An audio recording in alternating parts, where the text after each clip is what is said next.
बोले परम पूज्य योगी राज दादा विजय शांति गुरुदेव की जय। 13 सितंबर दिन शनिवार रात्रि 8 बजे दादावाड़ी एमजी रोड में 43वां भव्य भक्ति गीत स्पर्धा जी परम पूज्य योगी राज श्री शांति गुरुदेव के 83वां सर्वारण महोत्सव में जी गुरु जी भक्ति का आनंद गीत संगीत के साथ। बहुत अच्छी बात है। तो 13 सितंबर याद रखें, जी ये एक न्योता नहीं है।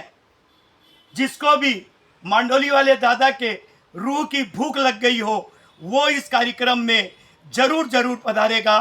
ये हमारी सबसे विनती है। बहुत अच्छी बात है। तो एक बार फिर से आज याद दिला दूं, 13 सितंबर के जैन दादाबाड़ी रायपुर में 43वां भक्ति समारोह होने वाला है। पूरे देश भर से ऐसी गीत संगीत की धारा बहेगी जिसमें आप आनंद ले पाएंगे। मैं तपेश जैन हर्ष जैन के साथ में बोले दादा गुरुदेव की जय।